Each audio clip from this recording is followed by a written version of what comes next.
Hello, this is Manjula from simply Manjula. ఈరోజు క్విక్గా ఈ వీక్ ఫోర్త్ వీక్ నామినేషన్స్లో ఉన్నదెవరు అండ్ యూనో ఓటింగ్ అనాలిసిస్ ఎలా జరుగుతుంది క్విక్గా చూసేద్దాం. Sanjana, Harish, Sreeja, Ritu, Divya and Flora nominate అయ్యారు. మీ ఒపీనియన్లో ఎవరు ఈ వారం ఎలిమినేట్ అవుతారని మీరు అనుకుంటున్నారు? ఎవరికి మీరు ఓటేస్తున్నారు? మీ కామెంట్లో చెప్పండి. సంజన యాజ్ యూజువల్ ఆబ్వియస్లీ అందరూ అనుకున్నట్టుగానే అందులో సర్ప్రైజ్ ఏం లేదు, షాక్ ఏం లేదు. సంజన ఫస్ట్ పొజిషన్లో ఉంది. మేబీ సంజనాకి ఇమాన్యుయల్ ఓట్స్ కూడా పడుతుండొచ్చు. ఇమాన్యుయల్ నామినేషన్స్లో లేడు but Sanjana by herself all rounder, complete package. స్పోర్ట్స్లో గేమ్స్లో, టాస్క్లో కూడా కొంచెం యాక్టివ్గా ఉంటే, పర్ఫార్మెన్స్ ఇంకా కొంచెం ఎక్కువగా ఉండుంటే ఫిజికల్గా తను డెఫినెట్లీ మంచి లీడింగ్లోనే ఉంటుంది. And second place Ritu. ఏమైనా సర్ప్రైజ్ అయ్యారా? Other than Bigg Boss we will leave other things alone. So Bigg Boss వరకు చూస్తే రీతు పర్ఫార్మెన్స్ బాగానే ఉంది. కొన్ని ఆ కంటెంట్, ఎక్స్ట్రా కంటెంట్ అది తప్పితే మిగతాదంతా నామినేషన్లో తన పాయింట్స్, స్పాట్ ఆన్ స్టాండ్ తీసుకోవటం, గేమ్లో ఆడటం, తన ఎఫర్ట్స్ పెట్టటం, everything is perfect except that unnecessary thing. But వాళ్ళ అమ్మగారి వాయిస్ నోట్ వచ్చినాక ఐ థింక్ ఆడియన్స్కి ఏది నచ్చట్లేదో, ఇప్పుడు అంతా బాగుంటే అమ్మ నువ్వు ఎలా ఆడుతున్నావో అలాగే ఆడు, ఏం మార్చుకోక్కర్లేదని చెప్తారు అని మనం విన్నాం చాలాసార్లు. ఇప్పుడు ఆమె బాగాలేదు అని చెప్పకుండా ఐ థింక్ ఆడియన్స్లో తనకి నెగిటివిటీ వస్తుందని తను ఇండైరెక్ట్గా ఎంతో కష్టపడ్డావు, ఎన్నో చూసావు, సో మీ నాన్నగారి డ్రీమ్ టాప్ 5 అని చెప్పారు అంటే అది అక్కడ మార్చుకోవాలని ఇండైరెక్ట్గా వాళ్ళ అమ్మగారు హింట్ ఇచ్చారు. సో కానీ మనకి చెప్పటానికి జెన్యూన్ మా ఇద్దరికి ఒక ఇష్టం ఉంది, జెన్యూన్ అని ఆమె చెప్తుంది. కానీ బట్ అలా అని ఆడియన్స్కి జెన్యూన్ అనిపిస్తుందా లేదా మీ కామెంట్ చేయండి.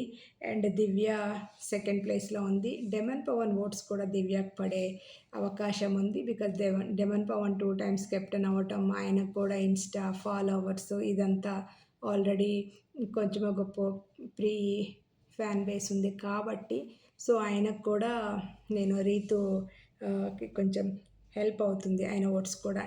అండ్ థర్డ్ ప్లేస్లో Divya Nikhita. It's not a surprise. Actually చెప్పాలి అంటే దివ్య నిఖిత సెకండ్ ప్లేస్లో ఉండాల్సింది. ఏమన్నా ఇంకా 2 days టైం, 2-3 days టైం ఉంది కాబట్టి అది ఏమన్నా మారే అవకాశం ఉందేమో అనిపిస్తుంది నాకు. Because Divya Nikhita performance super ఉంది, చాలా బాగా డిఫెండ్ చేస్తుంది. తన ఆర్గ్యుమెంట్ చేసేది, తన పాయింట్, తన కమ్యూనికేషన్ అండ్ తన టాస్క్లో అండ్ తన కిచెన్లో తన నుంచేని తన ప్లెజెంట్నెస్, తను everything was perfect. Divya Nikhita right టైంలో బిగ్ బాస్ హౌస్లోకి అడుగుపెట్టడం and she's tug of war. ఎవరికైనా తను ఇచ్చి పడేస్తుంది and only for game, otherwise అందరితో చాలా ఈక్వల్గా బాగుంటుంది. అండ్ ఆమె థర్డ్ ప్లేస్లో ఉంది. అండ్ ఫ్లోరా, శ్రీజ, హరీష్, వీళ్ళ ముగ్గురు డేంజర్లో ఉన్నారు. అండ్ యాక్చువల్ చెప్పాలంటే ఈ వీక్ డబుల్ ఎలిమినేషన్ అన్నా జరగవచ్చు, నెక్స్ట్ వీక్ అన్నా డబుల్ ఎలిమినేషన్ జరగవచ్చు. మనం ఆల్రెడీ సెలబ్రిటీ కంటెస్టెంట్స్ రావాలి, 6 to 7 members వస్తారంటున్నారు. 11th and 12th fifth వీక్లో వస్తారని అంటున్నారు. సో ఇందులోంచి ఈక్వేషన్ కరెక్ట్గా ఉండాలి అంటే డెఫినెట్లీ ఒకళ్ళు ఇద్దరు వెళ్ళిపోవాల్సిందే. సో ఇప్పుడు ఒకసారి మనం క్విక్గా బాటమ్ 3లో ఉన్న వాళ్ళ గురించి మాట్లాడుకుందాం. శ్రీజ యాక్చువల్గా చెప్పాలి అంటే మంచి పర్ఫార్మర్, చాలా బాగా చేంజ్ అయింది, చాలా మంచిగా. ఇప్పుడు ఐ థింక్ ఆ పాజిటివిటీ ఫస్ట్ నుంచి ఉండుంటే శ్రీజకి ఇంత ఇప్పుడు రిస్క్లో, ఎలిమినేషన్ రిస్క్లో పడకపోయేది. సో ఫ్లోరాకి, శ్రీజకి, హరీష్కి కంపారిజన్ లేదు. ఫ్లోరా ఎట్లా అయినా కమ్యూనికేషన్లో ప్రాబ్లం ఉంది, టాస్క్లలో ప్రాబ్లం ఉంది, అంత ఎక్కువగా తను పర్ఫామ్ చేసింది లేదు. Compare to Sreeja. Sreeja definitely 100% శ్రీజాని సపోర్ట్ లైక్ ఎవరైనా సపోర్ట్ తీసుకోవాలన్నప్పుడు కెప్టెన్సీ కోసం సంజన తీసుకుంది అండ్ ఇంకొకళ్ళు కూడా తీసుకున్నారు. So Sreeja is worth like తన గేమ్స్ మాత్రం చాలా 100% ఇస్తుంది. కమ్యూనికేషన్ అండ్ ఆర్గ్యుమెంట్ స్కిల్స్ కూడా బాగున్నాయి, డిఫెండింగ్ స్కిల్స్ కూడా బాగున్నాయి. తన పాయింట్కి తను స్టాండ్ అవుతుంది. తను కొంచెం ఇప్పుడు ఆర్గ్యుమెంట్స్ తగ్గించింది అండ్ శ్రీజ చాలా ఇంప్రూవ్మెంట్ చూపించింది. శ్రీజ ఇంకా ముందుకు వెళ్ళాలి గేమ్లో. శ్రీజని యూనో ఇది చేయటం ఐ థింక్ అన్ఫెయిర్ అనిపిస్తుంది. ఇన్ కేస్ శ్రీజ ఎలిమినేట్ అయిపోతే ఈ weekend it's definitely unfair. And Harish గారు హరీష్ గారి గురించి ఏం కామెంట్ చేయలేకపోతున్నాం. గేమ్ వర్క్ బాగానే ఉన్నది కానీ ఆయన బిహేవియర్, ఆయన పర్సనాలిటీ అస్సలు బాగాలేదు. అసలు ఎవరికి యాక్చువల్ చెప్పాలంటే అంతగా నచ్చట్లేదు. ఆయన అంతా గ్రడ్జ్ నెగిటివిటీ పెట్టుకొని ఆయన ముందుకు ఎలా వెళ్తాడో గేమ్లో, ఆయన స్ట్రాటజీ ఏంటో అర్థం కావట్లేదు. So Harish garu and Sreeja, Flora వీళ్ళు డేంజర్ జోన్లో ఉన్నారు. మేబీ హోప్ఫుల్లీ శ్రీజ సేవ్ అయిపోద్దేమో. హరీష్ అండ్ ఫ్లోరా డేంజర్ జోన్లో ఉన్నారు.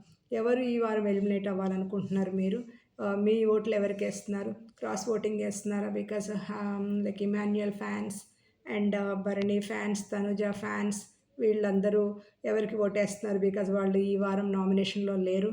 మీరు లైక్ బికాజ్ భరణి గారి ఓట్స్ ఒకవేళ శ్రీజకి వెళ్ళే అవకాశం ఉందా? బికాజ్ శ్రీజ ఈరోజు భరణి టీంలో ఉంది కాబట్టి ఈ కెప్టెన్సీ కంటెండర్ టాస్క్లలో ఆమె ఉంది కాబట్టి ఏమన్నా అవకాశం ఉందా? తనుజ ఓట్స్ ఏమన్నా రీతుకి వెళ్తాయా? బికాజ్ తనుజ, రీతు చాలా క్లోజ్గా మూవ్ అవుతున్నారు అలా. అండ్ ఇంకా ఫ్లోరాకి ఓట్స్ ఎవరి నుంచి వస్తాయో, ఆమె ఎవరితో క్లోజ్గా ఉందో తెలియట్లేదు. హరీష్ గారికి ఓట్స్ ఎవరిని షేర్ చేస్తారో తెలియట్లేదు. ఒకవేళ సుమన్ శెట్టి ఓట్స్ ఏమన్నా హరీష్ గారికి వేస్తుండొచ్చా? బికాజ్ అప్పుడప్పుడు సుమన్ శెట్టి, హరీష్ గారు కూర్చొని మాట్లాడుకోవడం ఎక్కువ కనిపిస్తుంది. బట్ మీ కమెంట్ రాయండి అండ్ చెప్పండి ఎవరు ఎలిమినేట్ అయితే బాగుంటుందో. గేమ్ ముందుకు వెళ్ళాలి అంటే గేమ్లో ఎవరు అవసరం లేదు ఈ పాయింట్లో. Please like, share and subscribe to simply Manjula. Thank you for watching my Bigg Boss updates.